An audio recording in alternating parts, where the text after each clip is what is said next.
And we'll follow. You point. Hello, and welcome to the Peaceful Empowerment Work Show. We are live on the newstreamingnetwork.com, home of goingboldmedia.com, goingsolomedia.com, and WGSN-DB Going Solo Network. Woo! I know, right? That's a mouthful. It is. I am your co-host, Judy Forder, and I am here with my co-host in peace, Miss Kris Burke. Hi, everybody. Hey, everybody. We were asked, we love our audience feedback, and we have been asked to do a series on addiction. So we said, okay, we are going to do a series on addiction. It is called Living With and Through Addiction. It is a 4-part series. So today is part 1. Why we need it until we don't. Yes. I think it may actually be a 6-part series, but. Oh, what did I say? You said 4, but that's okay. 6. Oh, no, it's clearly a 6-part series. I thought so, but I was like, maybe I missed that. Yeah. No. It's pretty exciting. Mm-hmm. Yeah. Thank you. I'm so glad that you're willing to read all of the, to do the whole introduction, because it's a lot and it's tongue twistery. So, yeah. Thank you for that. Sure, no problem.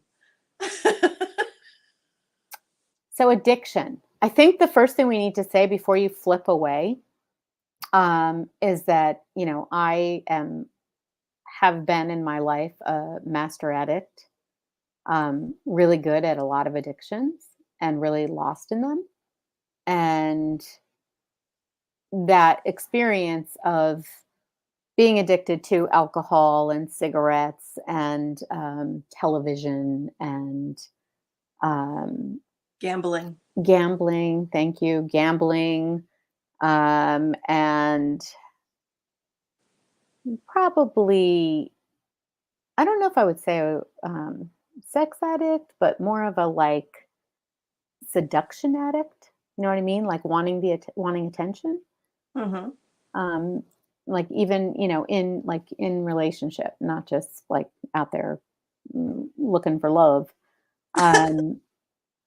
But having had all of those addictions that I didn't have control over, and then having gone through them one at a time and have them fall away in the different ways that they have, I'm now able to look at them from a pretty holistic position and without any judgment at all.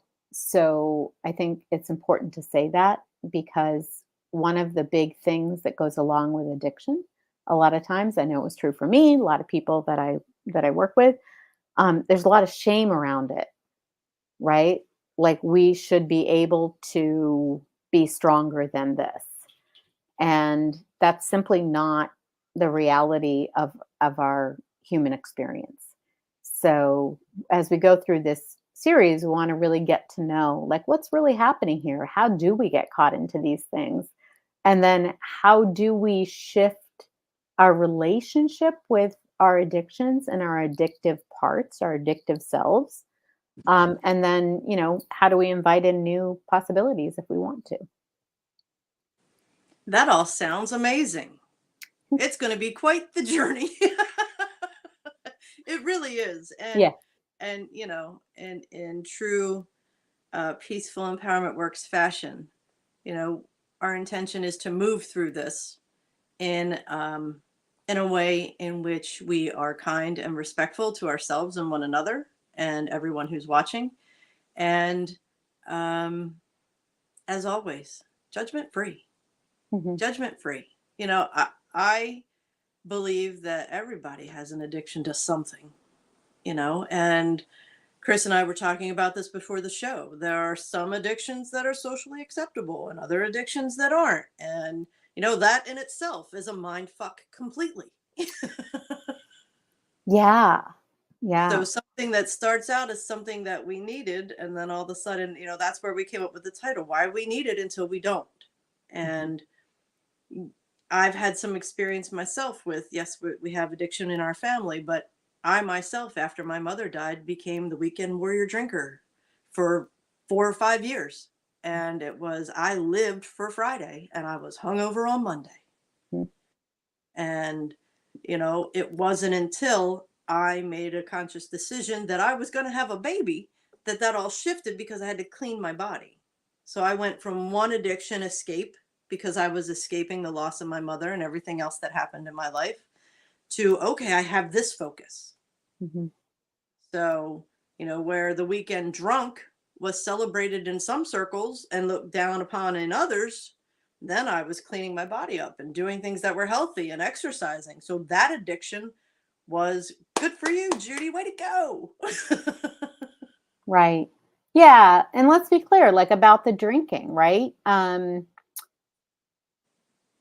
One way to look at the drinking is to say, like, "Oh, it's a bad addiction." Another way to look at it and say, "Well, it got you through those really painful to bear feelings that you had about losing your mother," Mhm, right? Especially at such a young age and to in such a painful way. I mean, because her illness was so painful mhm. to watch, and it helped you to deal with. Sometimes we can't plunge into the ice cold water that's 1,000 feet deep, Yes. right? But then if we have a little bit of a we take the edge off a little bit. It's Mhm. like, okay, I can handle this much right now.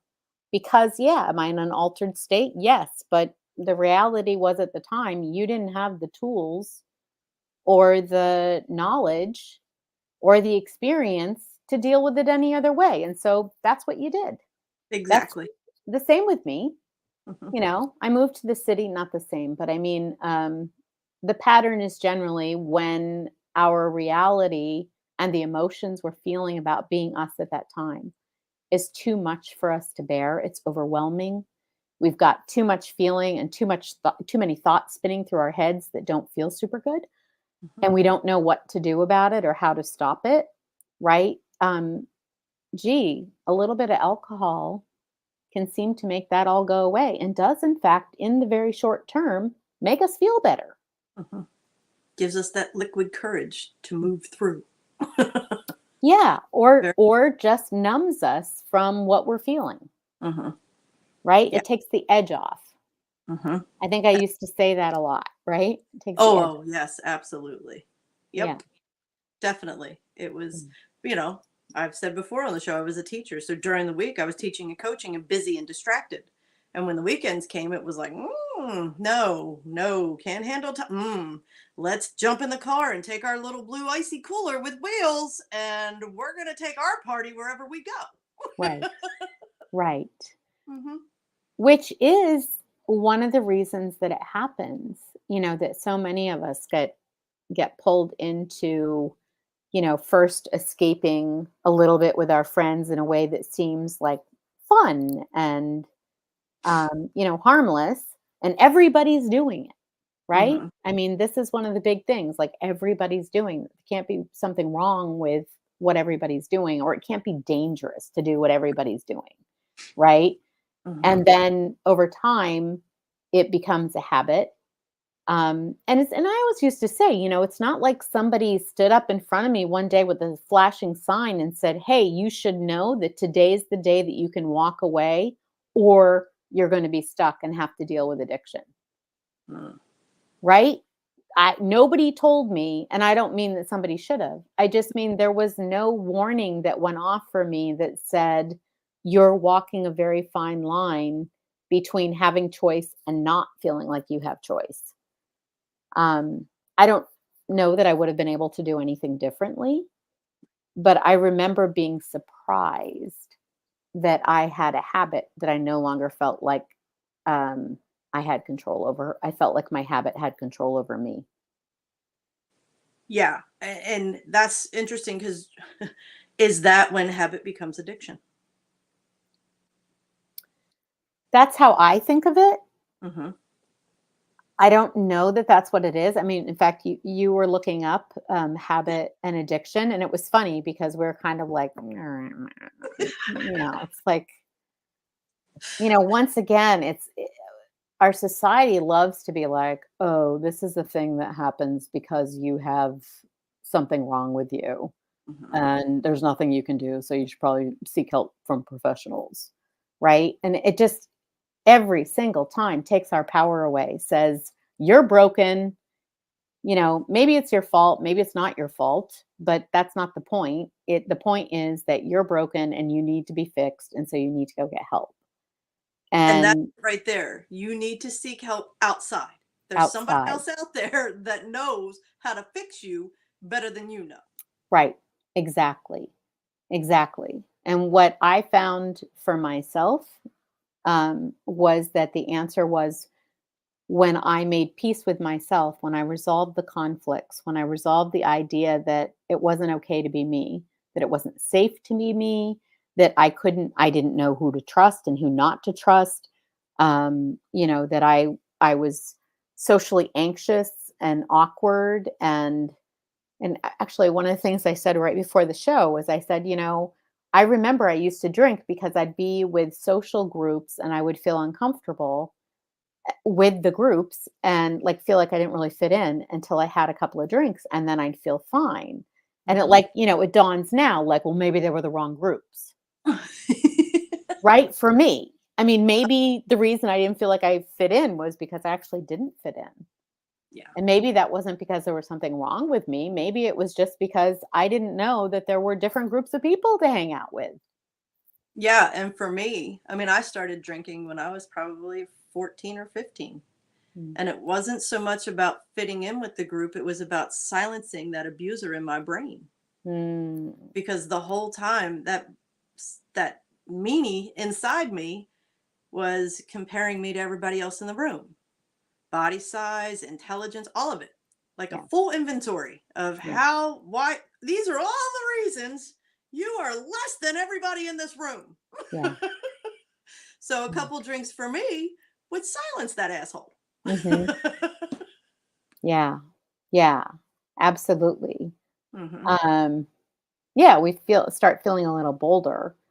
And I noticed, remember the cool, I remember the whole thing about I wanted to hang out with the cool kids, Hmm. right? Because we always kind of think the cool kids are, I don't know, I mean, they're where it's at. They're going places, they're going to do things like they're cool. So of Uh-huh. course you want to hang out with them. And I think about it now, it's like the cool kids didn't feel cool, which is one of the reasons that the cool kids also happen to be the drinkers. Generally the jocks and the drinkers, Hmm. right?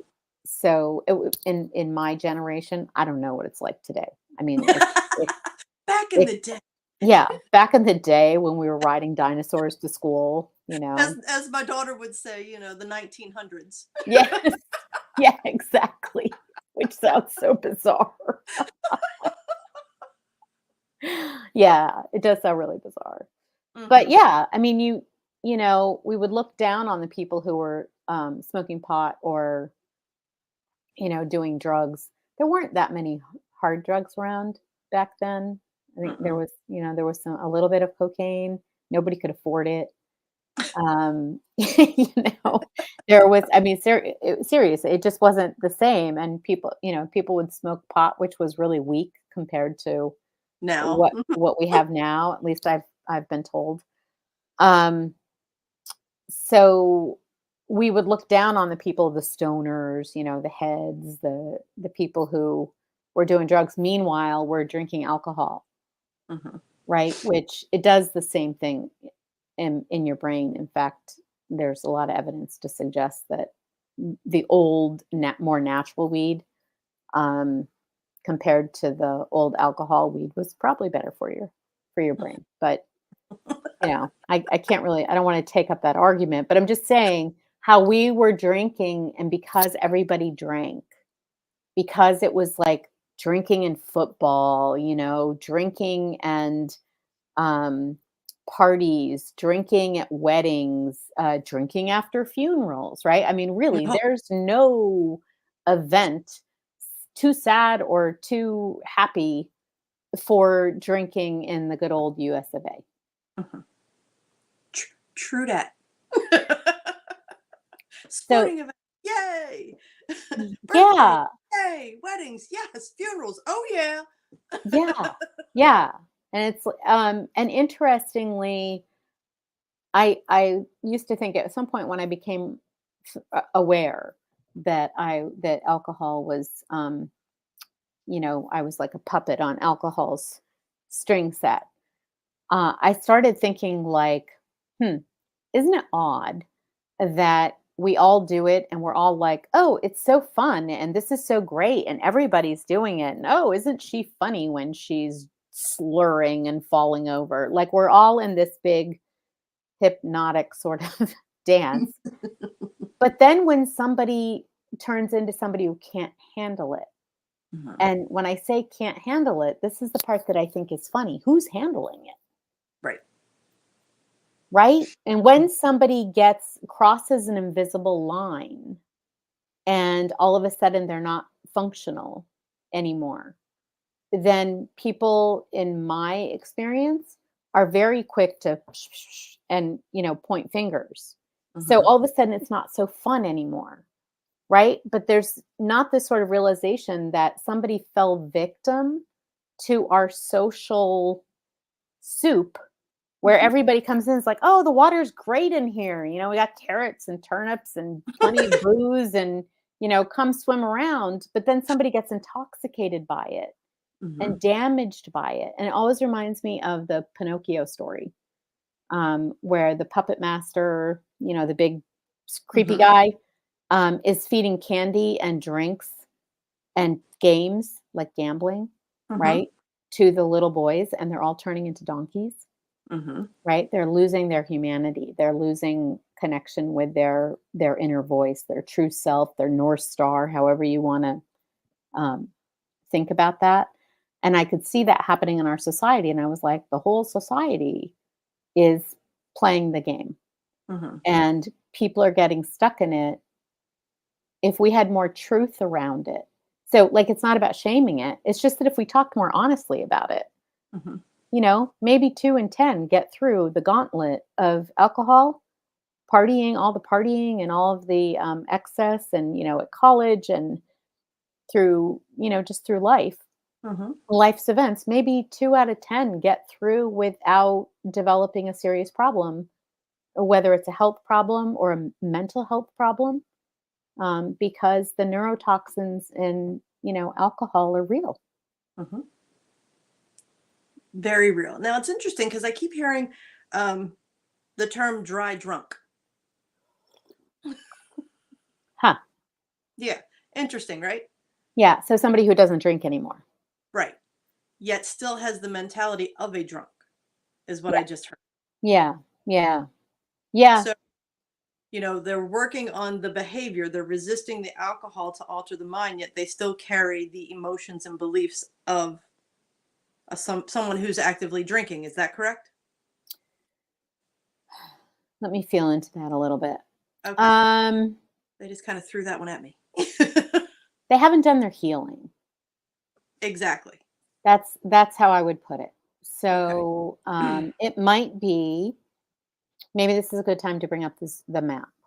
Okay, because what I'm seeing is like even though they're not actively engaged in the behavior, they're on that tightrope all the time.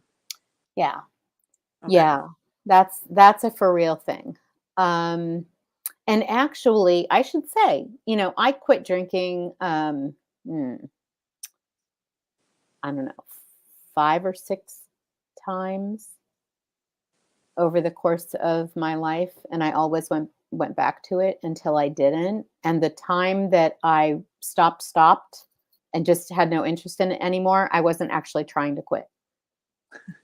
People Uh, just what? yeah, yeah, yeah, and I mean, I'll share that, as with everything that we do at at Masterful U and in Peaceful Empowerment Works, everything we do is about, what if we stop criticizing ourselves? And what if we just understand what's motivating our behavior? What's at the root of it? What if we get to understand it? And then we found that once you see it and you understand what's actually happening, then you're like, oh, that wasn't me being bad or me being stupid or me being not good enough. That was just me being human. And I didn't know because guess what? Nobody else was talking about it. Not many people do know. And once we do, then we become empowered to make choices. In fact, once we realize that, um, we become addicted because we're kind of familially and socially kind of indoctrinated into an environment that says, don't learn how to process your emotions, just stuff them. And when they get to be too much, check out. Mhm. Right. So that's just the way people cope or don't cope at this point in our evolution. And so does that make us bad or just like we have stuff to learn? We Right. have stuff to learn. I love that. We have We stuff to learn. learn. Yeah. So when I got to a point where I was really able to say to myself, like, I don't know why I'm drinking right now, but because I really didn't want to be. I was like, I could see that years were passing me by and I wasn't having the energy and the clarity and the motivation to really engage with my life. I was kind of on cruise control. And I felt like the fact that I would sort of work during the day and check out at night was probably a big contributor to it, right? Mhm. And so it kind of got to the point where I don't think this is really helping me. And I really do want this new life that I can picture. And I don't think I'm going to do it with, towing this along. And also said, and I don't really think that I can quit um, on my own. I need help. And so for me, I did what I always do now. And I went inside and I was like, okay, universe, spirit, God, whatever word you want to use. I don't necessarily use a label when I'm talking, when I'm having the conversation. It's just a like, okay, I admit it. I'm in a situation that I don't know how to get out of. I don't feel in control of it. I need help. And one of the things that I now say is I have a little diddly that says, you know, um, you point and I'll go. You lead and I'll follow, which is like, I'm really saying, you give me guidance. You let me know which way to go and what to do. And I'm going to go because I realize that being human, boy, there are a lot of temptations where I can end up in little cul-de-sacs driving around in my clown car thinking that everything is just sunny until I wake up one day and realize it is not freaking sunny. This is a storm. And I didn't even realize I was in the storm because that's such a natural part of being human is that we can be in a drama very far away from everything that we really value, everything that feels really true and good to us, and not realize it because we're in the very brain that concocted this little story that we're in. And it's like, yeah, it looks good to me. Does that make sense? Absolutely. Absolutely. I love the vision of the clown car. Yeah, yeah. It's just I mean, I see myself like, "Huh," just driving around, like, smiling, like, "Yeah, look how close I'm getting to my dreams," right? But I was going in circles, Hmm. changing people, changing, jobs, changing where I lived, but always still going around in the same circles because I hadn't gone within to find out, "Hey, what's driving this whole show?" Exactly. So that's Yeah, where we get to the zones, yeah, and we thought it would be a good idea to kind of we introduce the map again in case we have some new people engaging, which we love you new people, we and do. And we then love you old people too. yes, we love you old people too, and seasoned viewers, let's put it that way. And then take a little look of what addiction may look like in each zone. Yeah, let's do So, it. this this is our map, our realms of experience. And there's zone 1, zone 2, zone 3, and zone 4. Zone 1 is where we function in our instincts. It's fight, flight, flee, fawn, freeze. And the majority of the world lives in fight or flight, is what we have found. And a lot of those emotions tied to zone 1, as you can see, are shame, humiliation, guilt, blame, apathy, hopelessness, grief, and regret. And then we go to zone 2, where is intellect. That's where, we have our fix it people. Let's make a plan. I have all the information. And there's still fear and anxiety there, desire, craving, anger, hate, pride, and scorn. That's where we still believe, it's a dog eat dog world. In order for me to succeed, you have to fail. And a lot of power over. Either you have power over it, or you're the one being controlled. And then there's zone 3, which is intuition. And that's where you start to kind of take that step back and look at what's going on and become the observer and start going within and asking the question, does this feel true to me? Does this feel right to me? And this is where we start to get more courageous, and we watch things from a space of neutrality. It's kind of where we put our judge robe on the hook and put our gavel down and really start working to see things for what they are. So we have that willingness to think about forgiveness and acceptance, and we become a little bit more optimistic, and we start to trust the guidance that we feel inside. I'm pointing to my heart. I feel that's very heart-centered. We start to trust the guidance of, I say, soul, that inner being.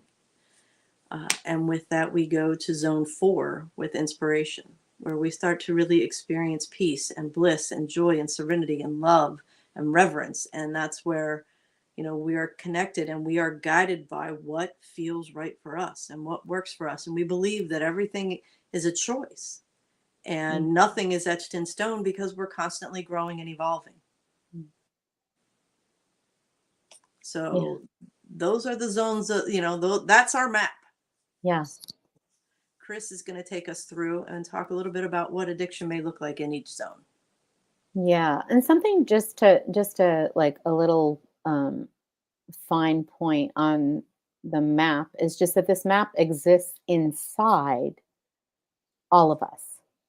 Right? So we can be in the station of our instincts. Like when we get scared, we automatically, whether we like it or not, boom, we're in instincts. They take over. And we're going to see the whole world from the perspective of our instincts.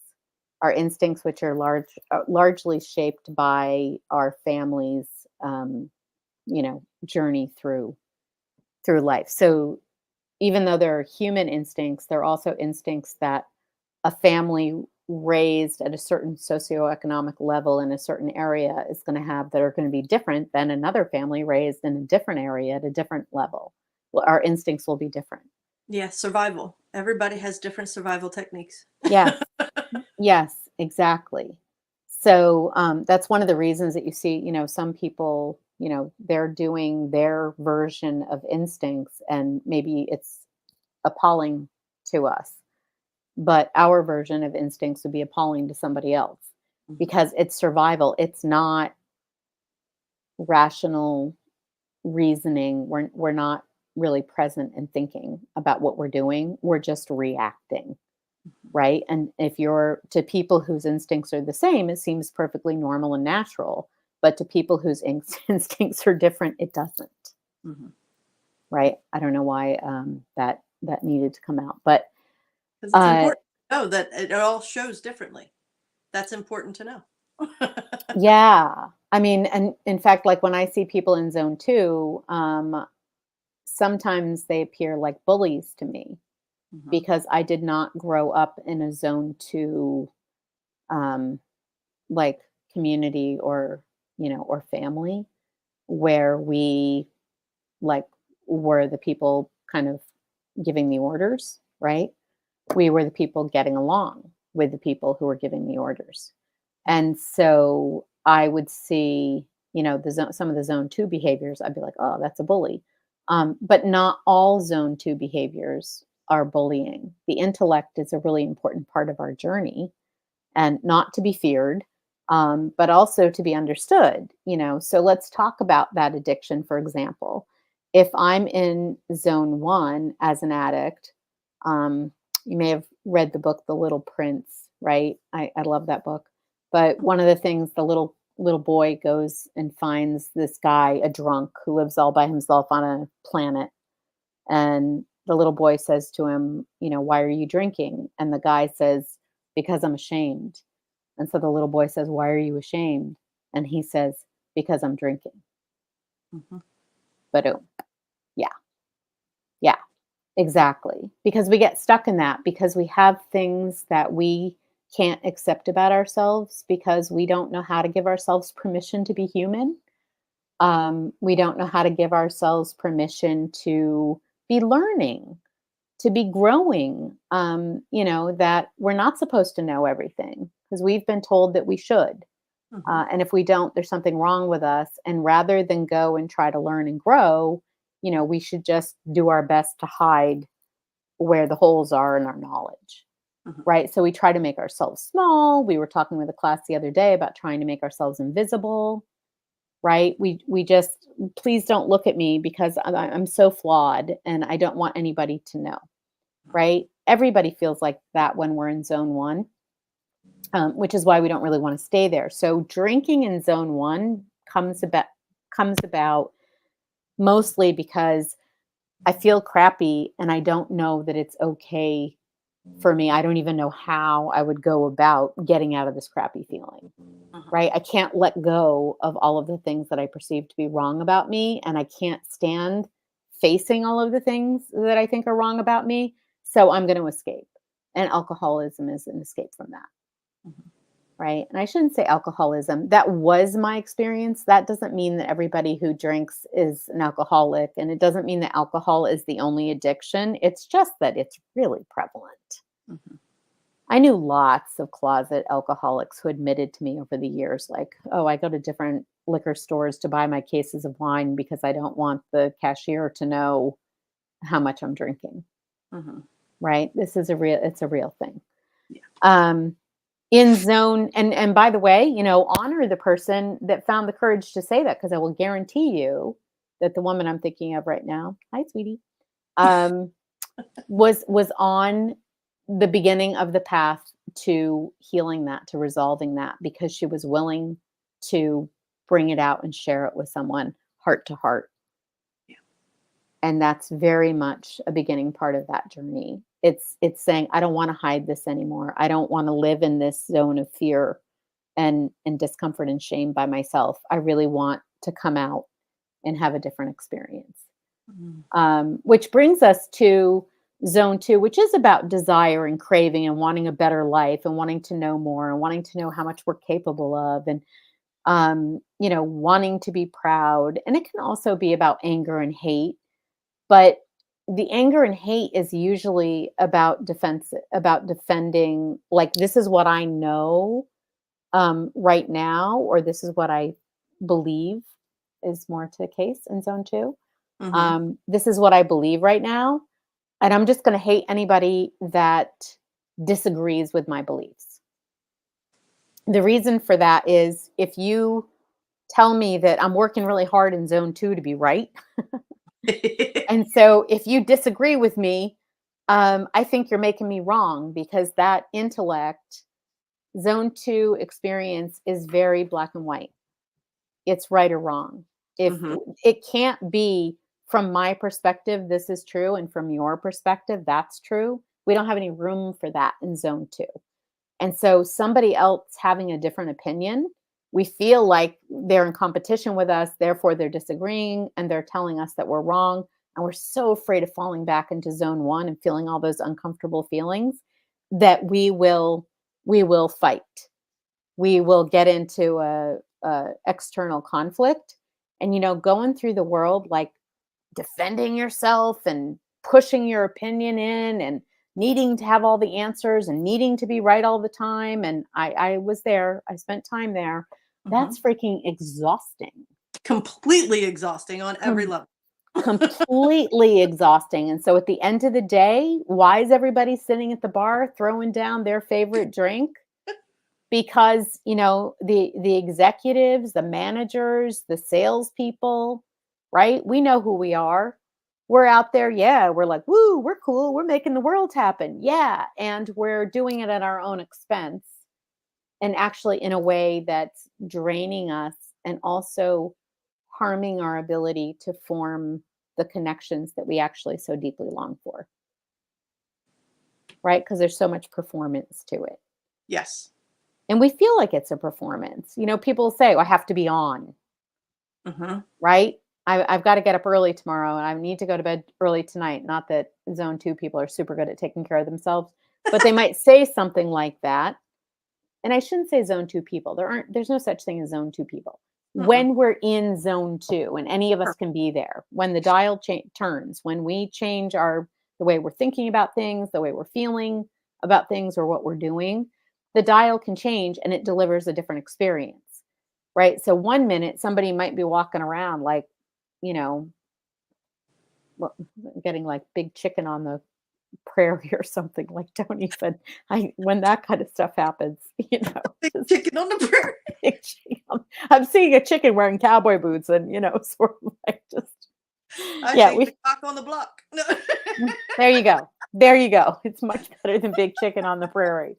Uh, 1 minute you can be walking around in that experience, and then a moment later you can have a thought, and suddenly you're back into, hopelessness or feeling guilty or feeling ashamed, right? And so much of what pride is about, I'm going to tell you a little secret right now.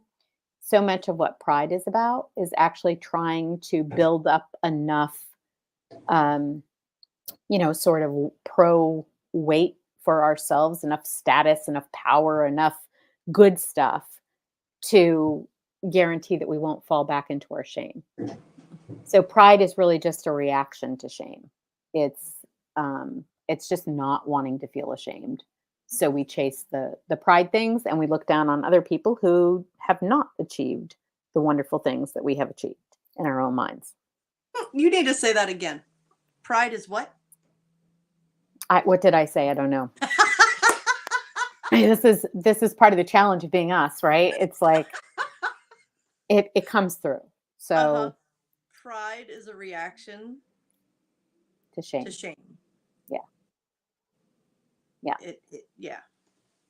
It helps to prevent you from diving back into that hole of shame, which takes you right back down into zone one. Yeah. Nobody likes to feel zone one, Uh-uh. right? No. Nobody likes it. So I'm going to say there's no shame in wanting pride and preferring pride over shame, Mm-mm. right? But if we don't know that's what's going on, we might put all of our stock in building pride. And one of the things that I discovered the hard way, because I do love to put my hand on a hot stove, again and again. Oh, hot. Yeah, let's do it again. One of the things that I learned, and I say that with total love for myself, like I love and appreciate that my journey had to be the way it was. So, that's why I'm not ashamed of saying this out loud. But one of the things about pride is that all of the things that we achieve or attain that are supposed to protect us from shame are all temporary, right? You can have the best job in the world. There's going to come retirement. Mm-hmm. You can have a body that looks like, Miss Universe. Wrinkles are coming, Mm-hmm. right? The wrinkles and the little saggy bits, that's all coming. I mean, it's true. Whatever it is, like whatever thing that we build our pride up around, there's going to come a time in our lives where we're going to have to say goodbye to that, where we're going to have to let that part of us go. And that's, perfectly lovely to build up those things and then have those processes of letting those things go. But if we have not prepared ourselves for it, we are guaranteed, if we have not developed our zone 3 and zone 4 parts, we are guaranteed to end up back in zone 1. Yeah. So that's where, zone 1 and zone 2 we see as the battlefield. That's where you're still fighting. There's a ton of conflict. Mm-hmm. So when we talk about, the conflicts of addiction, there they are. Kris, can you give us a little window, because we need to wrap it up here soon, but can you give us a little glimpse of what your opinion is, what addiction looks like from zone 3? Addiction looks like our struggle to accept who we really are, and to explore and experiment with the truth of our journey and what's meaningful to us, and to give ourselves permission to be who we are and to let go of what doesn't fit. Yeah. Yeah. For me, I see that zone 3 as that observation deck where you put your judgment of yourself aside, stop the beatings, and allow yourself to observe your behaviors.